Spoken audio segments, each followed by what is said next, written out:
que é a Guerra do Armagedon, a batalha do fim dos tempos? Você já se perguntou o que realmente significa a famosa expressão Armagedon? Ao ouvir essa palavra, muitos pensam em destruição completa, em um fim apocalíptico, onde tudo entra em colapso.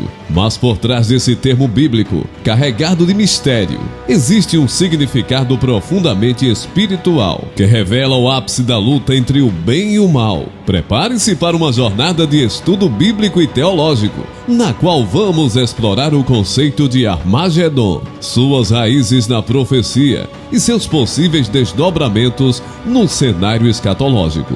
Antes de começarmos, não se esqueça de deixar seu like, compartilhar o vídeo e se inscrever no canal. O significado da palavra Armagedon. A palavra Armagedon aparece na Bíblia em Apocalipse capítulo 16, verso 16. No texto original grego, lê-se Armagedon ou Harmagedon, um termo que muitos acreditam ser derivado do hebraico Har Megido. Har significa monte ou montanha, portanto, Har Megido poderia ser traduzido como Monte de Megido. No Antigo Testamento, Megido era uma cidade fortificada, localizada em uma importante rota de comércio e batalha na antiga Palestina. A história bíblica registra diversas batalhas cruciais ocorridas na região de Megido. Por exemplo, em 2 Reis capítulo 23, verso 29 e Juízes capítulo 5, verso 19.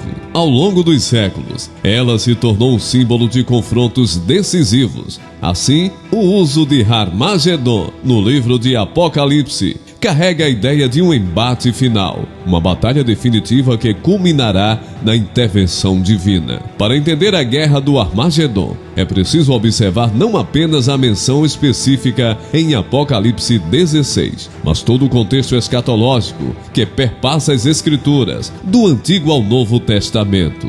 No Antigo Testamento, livros proféticos como Daniel, Ezequiel e Isaías oferecem profecias que muitos estudiosos acreditam ter paralelos com o cenário descrito em Apocalipse. Daniel capítulo 9 e 11 falam de conflitos futuros envolvendo os reis e nações, uma expressão ao povo de Deus e a chegada de um tempo de angústia sem precedentes. Daniel capítulo 12 verso 1, Ezequiel capítulo 38 e 39 menciona a guerra de Gog e Magog, evento que alguns ligam ao Armagedon. No Novo Testamento, em Mateus capítulo 24, Jesus descreve sinais do fim, que incluem guerras, fomes, terremotos e grande tribulação. Para entender melhor, vale a pena ler Apocalipse 16 na íntegra, pois é ali que encontramos o relato sobre as 7 taças da ira de Deus. A menção explícita de Armagedon está no versículo 16, dentro do contexto da 6ª taça.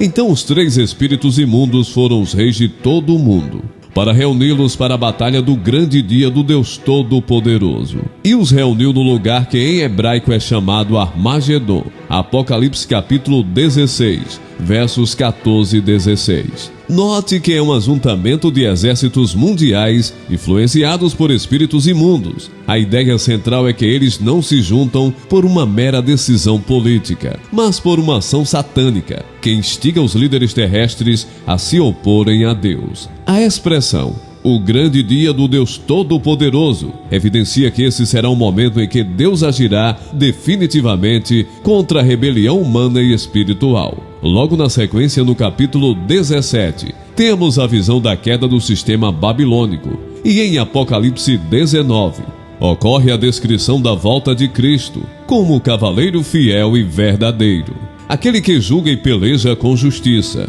E viu o céu aberto, e eis um cavalo branco. O que estava montado nele chamava-se Fiel e Verdadeiro, e julga e peleja com justiça. Apocalipse capítulo 19, verso 11.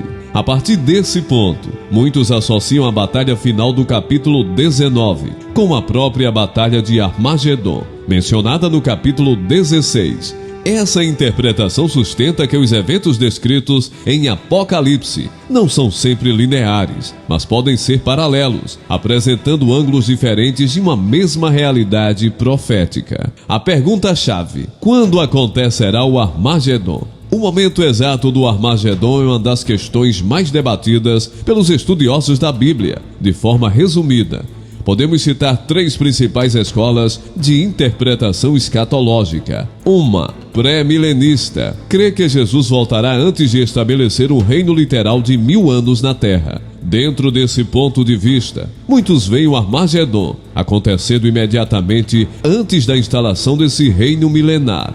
2, pós-milenista, crê que a era atual, pela pregação do Evangelho e expansão do Reino de Deus, gradualmente trará um tempo de paz e justiça, e só então Cristo voltará para a consumação dos séculos. Os que defendem essa visão, muitas vezes enxergam o Armagedon de forma simbólica, como a derrota final do mal antes do juízo final. 3. A milenista interpreta o reino de Deus e o milênio de forma mais simbólica e espiritual, acreditando que já estamos vivendo o milênio, no sentido de que Cristo reina na igreja. Assim, o Armagedon será a expressão final da hostilidade do mundo contra a igreja, antecedendo o juízo final. Apesar das diferenças de interpretação, a maioria concorda que o Armagedon será precedido por uma série de eventos, crescente apostasia e engano religioso. 1 Timóteo capítulo 4, verso 1 e 2 Tessalonicenses capítulo 2, verso 3. Surgimento de uma grande figura de liderança global ou anticristo. 1 João capítulo 2, verso 18. 2 Tessalonicenses capítulo 2, versos 3 e 4. Conflitos geopolíticos e alianças entre nações. Daniel capítulo 11. Perseguição à igreja ou aos santos. Mateus capítulo 24, verso 9. Somente quando todas essas condições estiverem plenamente alinhadas, dá-se a entender que o cenário para a batalha do grande dia do Deus Todo-Poderoso estará preparado. Então as forças contrárias a Deus, conduzidas pelo anticristo, ou figuras de poder alinhadas ao mal, juntar-se-ão para enfrentar o retorno de Cristo. A visão que mais se encaixa com as descrições bíblicas é a pré-milenista, pois faz conexão direta com os textos de Daniel e Zacarias. A maioria das interpretações pré-milenistas aponta que é justamente no retorno físico de Jesus que essa guerra atinge seu ponto máximo. Em Apocalipse 19, Cristo aparece montado em um cavalo branco, acompanhado pelos exércitos celestiais. Ele desce para confrontar as nações que se rebelaram contra Deus. O resultado, de acordo com o texto, é a vitória absoluta de Cristo, seguida do aprisionamento da besta e do falso profeta. E a besta foi presa, e com ela o falso profeta, que diante dela fizeram os sinais, com que enganou os que receberam o sinal da besta e adoraram a sua imagem. Estes 2 foram lançados vivos no lago de fogo, que arde com enxofre, e os demais foram mortos com a espada, que saía da boca do que estava sentado sobre o cavalo. E todas as aves se fartaram das suas carnes. Apocalipse capítulo 19, versos 20 a 21. O papel de Israel e das nações. Ezequiel capítulo 38 e 39. Gog e Magog.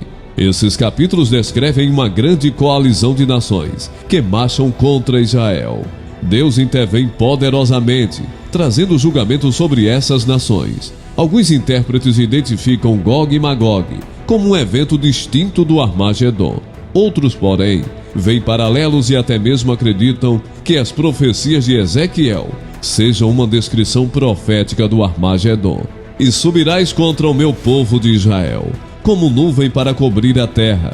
Nos últimos dias, hei de trazer-te contra a minha terra, para que as nações me conheçam, quando eu for santificado em ti, ó Gog, diante dos teus olhos. Ezequiel capítulo 38, verso 16. O profeta Joel fala de um vale de julgamento, onde as nações são convocadas para a guerra contra o Senhor. A linguagem lembra bastante a ideia de um confronto decisivo, com Deus intervindo em favor do seu povo. Congregarei todas as nações, e as farei descer ao vale de Josafá, e ali entrarei em juízo contra elas, por causa do meu povo e da minha herança, Israel, a quem elas espalharam entre as nações. Joel capítulo 3, verso 2. Essas passagens ajudam a sustentar a ideia de que haverá um dia do Senhor, em que Deus julgará as nações. O fato de muitas profecias apontarem para um embate de escala global e de natureza ao mesmo tempo política e espiritual reforça a importância do Armagedon como momento de resolução final do conflito entre Deus e as forças do mal. Nas profecias que envolvem o Armagedon, Israel frequentemente surge como palco central.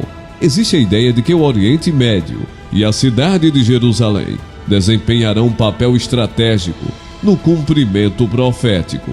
Zacarias capítulo 12 e 14 falam sobre as nações se ajuntando contra Jerusalém e o Senhor intervindo em favor de seu povo. Eis que farei de Jerusalém um copo de tremor para todos os povos em redor.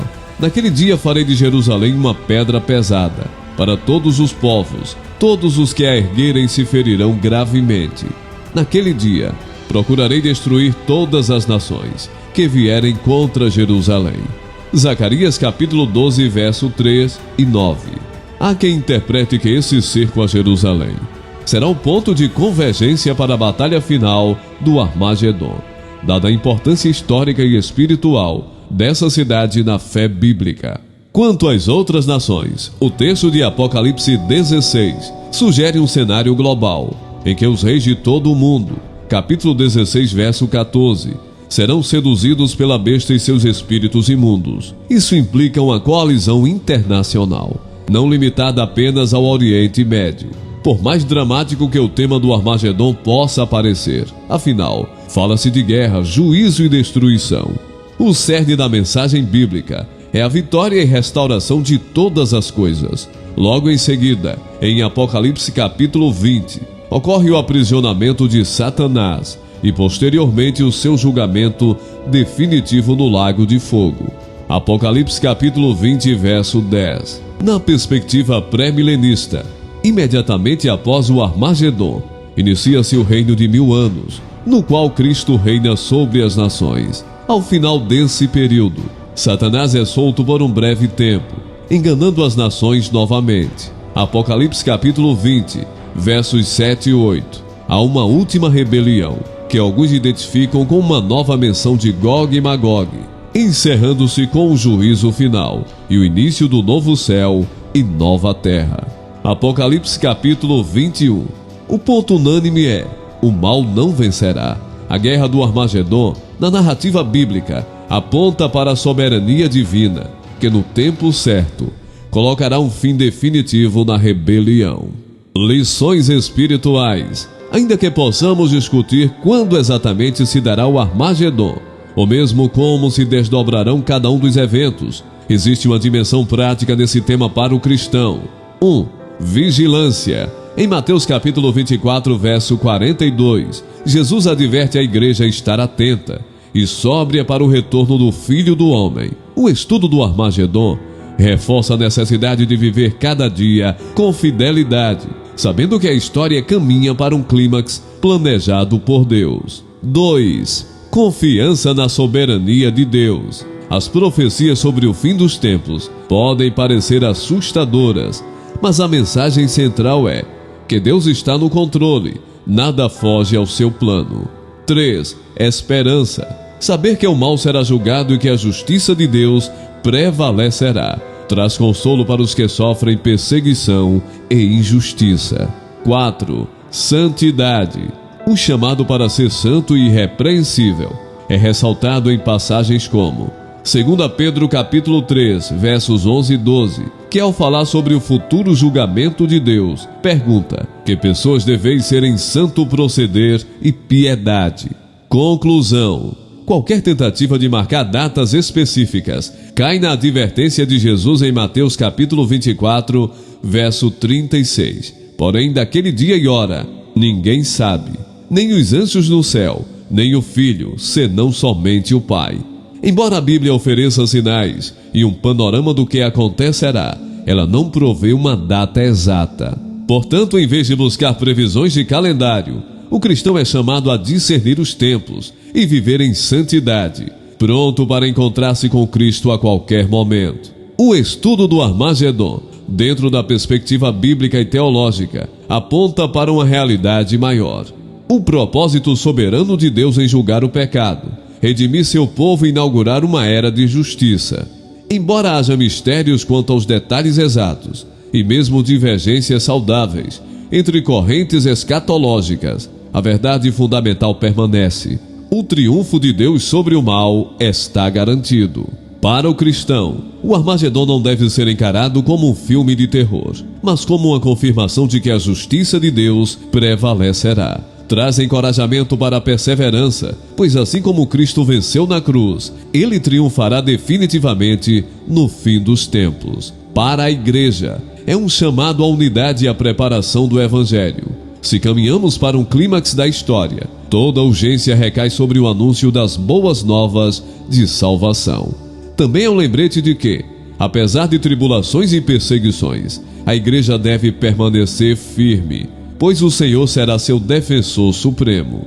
Para o mundo, o Armagedon demonstra que a história não é cíclica e sem sentido. Ao contrário, move-se rumo a um desfecho planejado por Deus. Toda arrogância humana e rebelião cósmica contra o Criador encontrarão seu fim. Mesmo no meio das visões de juízo e guerra, Apocalipse traz uma mensagem de esperança. Deus enxugará dos olhos toda lágrima, e não haverá mais dor nem morte, nem pranto. Apocalipse capítulo 21, verso 4.